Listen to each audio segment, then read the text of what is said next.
नमस्कार. मी कांगणे सर. एक आटपाट नगर होतं आणि त्या नगराचा राजा उग्रसेन होता. उग्रसेन राजा फारच न्यायी आणि बुद्धिमान होता. त्याच्या इमानदारीची चर्चा अख्ख्या जगामध्ये होती. परंतु त्या राजाला एक सवय होती आणि ती म्हणजे जंगलामध्ये जाऊन प्राण्यांची, पक्ष्यांची शिकार करायची. राजा 8-15 दिवसाला एकदा तरी जंगलामध्ये फेरफटका करायचा आणि फेरफटका करत असताना त्या जंगलातल्या प्राण्यांची शिकार करून घरी आणायची. एक दिवस राजांनी असंच जंगलामध्ये शिकारीसाठी जाण्याचं ठरवलं आणि सकाळीच राजा शिकारीचे शस्त्र घेऊन त्या जंगलामध्ये गेला. पण त्या दिवशी सकाळपासून दुपार टळेपर्यंत त्याला एकही शिकार सापडली नाही. खूप जंगलानं हिंडला, परंतु त्याला काही शिकार त्याच्या हाताला लागली नाही. दुपारचं ऊन पडलं, कंटाळला, थकला आणि आता पाणी प्यावं म्हणून त्याला तहान लागल्यामुळे पाण्याच्या शोधार्थ तो जंगलानं हिंडू लागला. आकाशातून पशुपक्षी जिकडे जास्त जात होते याचा अर्थ तिकडे पाणी आहे असं समजून त्या पक्ष्यांच्या दिशेनं तो पाणी शोधत गेला. दूर गेल्यानंतर त्याला त्या जंगलामध्ये एक तलाव दिसला. त्या तलाव फारच सुंदर होता. आजूबाजूला त्या तलावाच्या वृक्ष होते, फुलांचे झाड होते आणि ते बघितलं आणि राजा जवळ जवळ जात होता. त्या ठिकाणी जवळ गेल्यानंतर त्याच्या असं लक्षात आलं की आपण इथे शिकार करू शकतो. अनेक प्रकारचे पक्षी त्या ठिकाणी होते. त्यातच राजहंस देखील त्या तलावामध्ये होते. काही काठाला बसले होते तर काही पाण्यामध्ये पोहत होते. पाण्याचा मनसोक्त आनंद घेतो. राजा लपत छपत अगदी आरामानं पावलं टाकत त्या तलावाजवळ गेला आणि जो राजहंस अगदी उन्हाला थकून भागून पोहून पाण्यातून बाहेर येऊन बसला होता त्याच्यावर झाप टाकली आणि एकदम राजानं तो राजहंस पकडला. राजहंसाला पकडलं. राजहंसानं फडफड केली, धडपड केली, त्या राजाच्या हातून सुटण्याचा प्रयत्न केला. त्याच्या हाताला चोंच मारायला सुरुवात केली, पण राजानं काही त्याला सोडलं नाही. घट्ट पक्क धरलं होतं आणि राजा घेऊन त्याला आपल्या नगराकडे निघाला. राजा नगराकडे जात आहे. जाता जाता राजहंस बोलू लागला, हे राजा, तू फार पराक्रमी आणि न्यायी आहेस, पण माझी एक गोष्ट ऐक. जायला खूप वेळ लागेल, तू बोर होशील, म्हणून जाता जाता तुझं मन रमावं यासाठी तुला एक गोष्ट सांगतो. राजहंस सांगू लागला, हे बघ राजा, एका गावामध्ये फार गरीब कुटुंब राहत. त्या कुटुंबात मध्ये आई बाबा आणि एक सदानंद आणि त्याची बायको 4 जण राहत होते. सदानंद हा इमानदार होता, इतरांना मदत करत होता, परंतु कमाई मात्र कुठलीही करत नव्हता. तो आळशी होता. फक्त तो इतरांना मदतच करायचा आणि आळस हा त्याच्या अंगामध्ये गच्च भरलेला होता. तो आळशी म्हणून सगळ्या गावाला परिचित होता. एक दिवस त्याची बायको त्याच्यावर खूप चिडली. तुम्ही आळशी आहात, कुठलंही काम करत नाही, काहीतरी काम करत जा, असं त्याला यानं त्या कारणावरून खूप मोठ्या प्रमाणात त्या सदानंदाला राग आला आणि त्या दिवशी तो काहीतरी काम करण्याच्या उद्देशानं घराबाहेर पडला. अख्खं गावभर हिंडला, परंतु कोण त्याला काम दिलं नाही.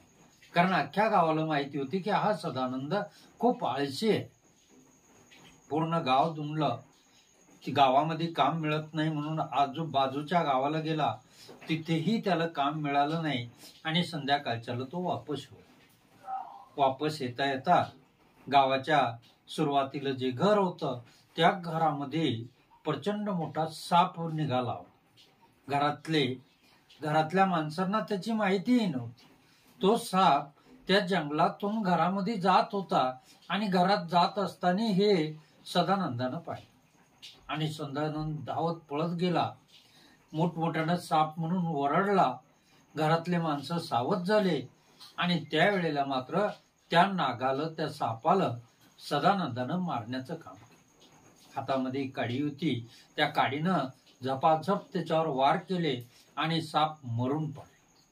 साप मेला. सगळ्यांनी पाहिल्यानंतर तो विषारी नाग होता आणि बरं झालं सदानंदानं मारलं म्हणून त्या घरातले माणसं त्या सदानंदाला दुआ देत होते, आशीर्वाद देत. खर तर हा साप रात्रीचा त्या घरामध्ये जर बसला असता तर त्या घरावर हे आलेलं संकटच होतं, विघ्नच होते. परंतु ते सदानंदामुळे ते विघ्न टळलं होतं. म्हणून सदानंदाला त्या घरातले सगळेजण आशीर्वाद देत. सदानंदाला वाटलं काही काम तर मिळालंच नाही, पण चला हा साप तरी घरून येऊन बायकोला दाखवा. म्हणून त्यानं तो साप गुंडाळला आणि हातामध्ये घेऊन तो साप घरी नेला. घरी नेल्यानंतर बायकोनं पाहिलं आणि तुम्ही पैसे तर काहीच आणले नाही, उलट हे असलं इगीन घेऊन घरी आलात म्हणून परत ती रागावली आणि धरला तो साप आणि फेकून दिला. तो घराच्या छतावर पडला. घराच्या छतावरती साप पडलेला आहे. संध्याकाळची वेळ झाली होती. सगळे वादामध्ये जेवून झोपी गेले आणि सकाळ झाली. सर्वांनी अंघोळ स्नान केले आणि आपापल्या कामाला सुरुवात.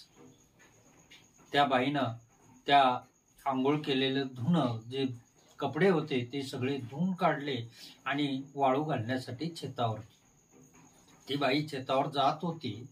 तेवढ्यामध्ये त्याच्या अगोदर आकाशातून एक घार जात. त्या घारीनं येत असताना, आपल्या घरट्यातून उडत असताना काय केलं की एका ठिकाणी एका बाथरूम जवळ एक उंदीर पळत होता आणि त्याच्यावर झाप मारली.